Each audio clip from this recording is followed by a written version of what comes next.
Italian ہے، British ہے، جو بھی زبان ہے، کسی بھی ملک کی جو زبان ہے اس کے کچھ اصول ہوتے ہیں، اس کے لکھنے کے، اس کے بولنے کے کچھ اصول اور قوانین جو ہوتے ہیں، اور انہی اصول اور قوانین سے ہم صحیح طریقے سے زبان کو جو وہ سیکھ بھی سکتے ہیں اور اس کو استعمال بھی کیے جاتے ہیں، کیونکہ زندگی گزارنے کے اصول ہوتے ہیں، کچھ قوانین ہوتے ہیں، تو ہر جگہ اصول اور قوانین جس طرح استعمال ہوتے ہیں تو زبان کے بھی اپنے اصول اور قوانین ہوتے ہیں۔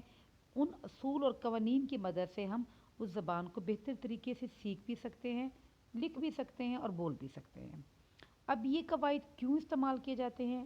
زبان کی درستگی کے لیے، اس کو خوبصورتی برقرار رکھنے کے لیے، پھر ان قوانین پر عمل درآمد بھی کرنا ضروری ہوتا ہے۔ اردو زبان کے بھی کچھ اصول ہیں جنہیں قواعد یا گرامر کہا جاتا ہے۔ اب قواعد کیا ہیں؟ اصول۔ اردو زبان کے بھی کچھ اصول ہیں جنہیں قواعد یا گرامر کہا جاتا ہے۔ اب ان کے جاننے سے اردو زبان کو ٹھیک طریقے سے بولا اور سمجھا جا سکتا ہے۔ اب انگریزی میں انہی قواعد کو گرامر کہتے ہیں، اردو میں ہم قواعد کے لفظ استعمال کریں گے اور انگریزی میں قواعد کو گرامر کہتے ہیں۔ اب قواعد یا گرامر لسانیات کی ایک اہم جو وہ لنگوسٹک لسانیت کی ایک اہم شاخ ہے، اور اس کا مطالعہ زبان پر دسترس حاصل کرنے کے لیے نہایت ضروری ہے۔ اب اس قواعد اور قانون کی جو ہے وہ لسانیت، جو کہ ایک بہت وسیع جو وہ ایک مضمون ہے لسانیت، اس کی ایک جو وہ شاخ ہے۔ اب اس کا مطالعہ ہمیں کیوں کرنا چاہیے، یعنی کہ ہمیں کسی بھی زبان کے قواعد اور اصول کیوں آنے چاہیے، تاکہ ہم اس زبان کو درستگی کے ساتھ جو بول بھی سکیں، سیکھ بھی سکیں، استعمال بھی کر سکیں اور لکھ بھی سکیں۔ اب سب سے پہلے ہم بات کریں گے علم ہجا کی، حروف تہجی کی۔ یہ تو آپ چھوٹی کلاسوں سے سنتے آ رہے ہوں گے کہ حروف تہجی یا الفابیٹک جو وہ آپ کو پتہ ہوں گے۔ اب حروف تہجی کے علم کو جو وہ علم ہجا جو وہ کہا جائے گا۔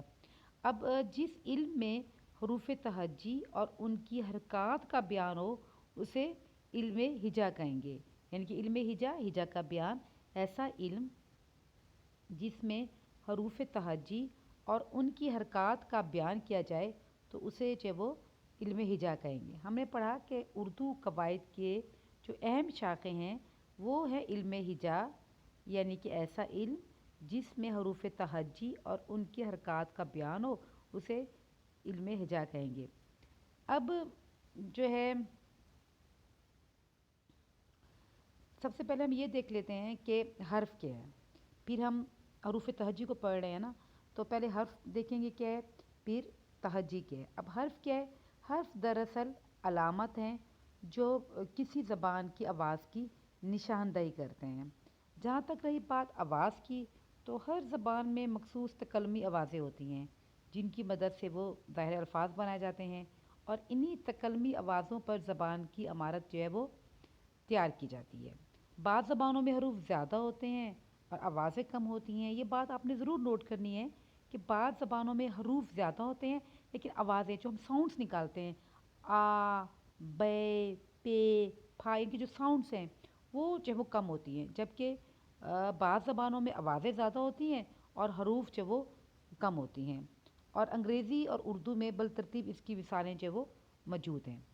اب ہوگی تہجی، یعنی کہ حروف تو ہم نے پڑھ لیے کہ دراصل علامت جو کسی زبان کی آواز کی نشاندہی کرے، وہ حرف جو دراصل یا علامت جو کسی زبان کی آواز کی جو وہ نشاندہی کرتے ہیں۔ پھر ہم نے پڑھا کہ تہجی کو پڑھیں گے کہ تہجی دراصل تہجی کے معنی ہے ہجے کرنا، یعنی کہ حروف کو الگ الگ پڑھنا، اور حروف تہجی کا رشتہ عربی فارسی کے وسیلے سے جو وہ دنیا کی قدیم ترین زبان سامی سے ملتا ہے۔ اچھا، میں نے پہلے بھی آپ کو بتایا تھا کہ اردو کی اپنی کوئی گرامر نہیں، ساری گرامر جو ہے یہ عربی یا فارسی زبان میں جو وہ آئی ہے۔ تو جو دیکھا جائے تو اردو حروف تہجی کا رشتہ اور عربی فارسی کے توسط سے دنیا کی قدیم ترین جو زبان ہے وہ سامی سے جا ملتا ہے۔ اب سامی حروف کی تہجی کی تعداد کتنی ہے؟ 22 ہے۔ پھر ظاہر ہے ہر کسی نے اپنی اپنی ضرورت کے مطابق جب وہ اپنی زبان میں کچھ اضافہ کیا، کچھ حروف کا اضافہ کیا، جیسے سامی حروف سے جب وہ دیکھا جائے تو وہاں پہ جو حروف تہجی تھے وہ ٹوٹل 22 تھے، عربوں نے اس میں اپنی ضرورت کے مطابق اضافہ کیا اور 6 حروف جب وہ شامل وہ کر دیے، اور وہ حروف یہ ہیں ٹے، قے، زال، زوا، زوئیں، غین، بے، اور اب ان کی تعداد جب وہ 28 ہو گئی ہے۔ باقی انشاءاللہ میں آپ کو اگلے لیکچر میں تفصیل